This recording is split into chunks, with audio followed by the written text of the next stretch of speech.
You are watching Sammy the Interviewing Toucan, brought to you by the Indiana Young Readers Center. Doo-doo-doo-doo. Hey everyone, I'm Sammy and I'm here today with Indiana author Karen Kulinski. Hi Karen, how are you today? Hi, Sammy. I'm great. That's wonderful. So I'm really excited to be doing this series of chatting to Indiana authors. And my first question for everyone is tell me about you and tell me about your connection to Indiana. Well, I've lived in Indiana for more than 40 years. I came to Indiana when I married my husband. He was living here. I was living in Illinois. And I always say that this was not the hometown I was born in it, but it's the hometown of my heart, Indiana is. Oh, that's such a beautiful sentiment. So I've got one of your books here. It's called The Metal with a Heart, and it's got a beautiful opening cover there. And I just wondered if you could tell me a little bit about the book and a little bit about your writing. Well, I've been a writer for probably most of my life, definitely my adult life. I've been a newspaper reporter, editor, I've done business publication writing, and I also have now become a children's author and later in life.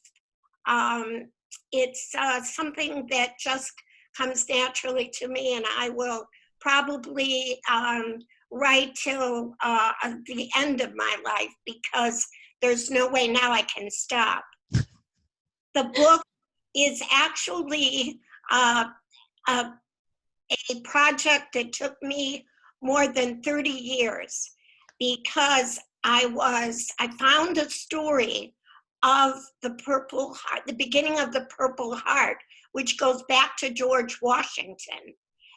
And I found it about 30 years ago in a magazine called American History Magazine, which I always read for fun because I love history. But I always thought it was a story that needed to be told because most people don't know the story. And I also thought it was supposed to be a picture book. But writing a picture book is hard work. That is very true. I love talking to authors about picture books. It's such an interesting genre. You can write picture books for grown-ups and for children, and they can be fiction, they can be nonfiction. There's just a whole variety of things that you can do with a picture book. Absolutely. And this book, actually, I wrote it with children in mind, mostly fifth and sixth graders who were beginning their study of history because it does talk a little bit about early American history. But I also found that adults love the book too, especially veterans. Yes, I can absolutely imagine that. The story inside is really, really interesting, and the illustrations are beautiful. There's some lovely maps and all kinds of really great things inside the book. Yes, this book is actually a full Indiana production. I'm from Northwest Indiana. The illustrator is from Goshen, Indiana, kind of north central Indiana. And our publisher is from Evansville, way down south. Oh, And, I love it. and each one of those illustrations is a watercolor painting. Yes, and they really are beautiful. So, Karen, can you tell us a little bit more about your author journey and where you are now and where you want to be someday? I know you have another book about an elephant, maybe you can tell us about? Yeah, yes, that's Rescuing Ivy, and that was my first novel. I had written a lot of things prior to that, but tackling a novel was a big job and a frightening one for me. But I had come upon a story where people had treated an elephant very badly. They had actually killed her by hanging her because she fought back when a man was beating her. And it was awful. That sounds so And sad.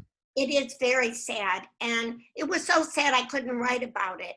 And then about 5 years later, I got an idea how I could write the story as a tribute to that elephant whose name was Mary, but have the elephant in my book survive. And that's what happened, where Whew. a young girl was able to save the elephant from Mary's fate. And Wow. that, and I was actually able to do it. It was a book I felt that somehow I found it and I was supposed to write this book. That sounds so amazing, and it really talks about like the power of children's literature, I think, to, take a story that was so horrific and maybe reinterpret it in a new way to find hope in the world. Absolutely. And that's how it ends. It ends with hope. Well, speaking of hope, let me ask you this. We're going through a health crisis right now. How are you doing with the pandemic, and do you have any advice for anyone? Well, it kind of hit me hard in the beginning, being of that age where I was most in danger if I caught this virus, and it really made you think about what life really is, and it really is a gift.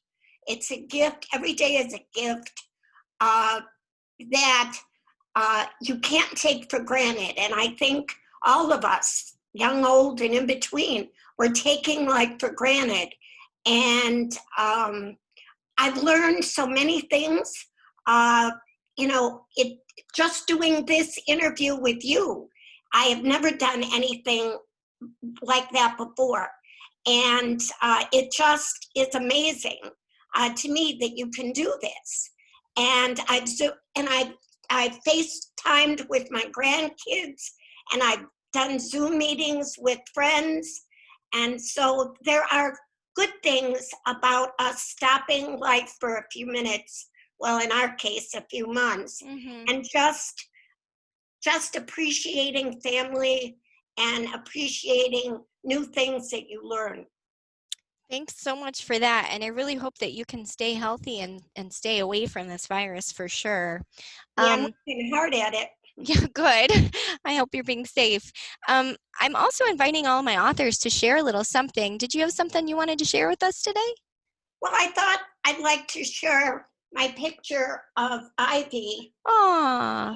This, when I did research on the Ivy book, I traveled around to circuses and to elephant preserves. And this is a picture I took of one of the elephants. And I just fell in love with her tattered ear and Aw. her pink speckles. And so I put that picture right by my computer. And every day when I wrote the book, she encouraged me. Looking at her, I knew she was saying, "You can do this." Oh, I think that's so great. And animal cruelty is such a sad thing. And I think we have to think about things like circuses and being safe and being kind to all of our animal friends, including birds, of course. I mean, I'm a Absolutely. little biased towards birds, but Well, I kind of am too. I had a cockatoo um, when years ago, named Solo. So I am a bird lover. oh, I love that. Well, Karen, it has been so nice chatting with you today. I hope that you stay healthy and good luck with your wonderful book. And I can't wait to read the one about Ivy. Thank you very much. And you take care too. Thank you. Take care. Bye bye.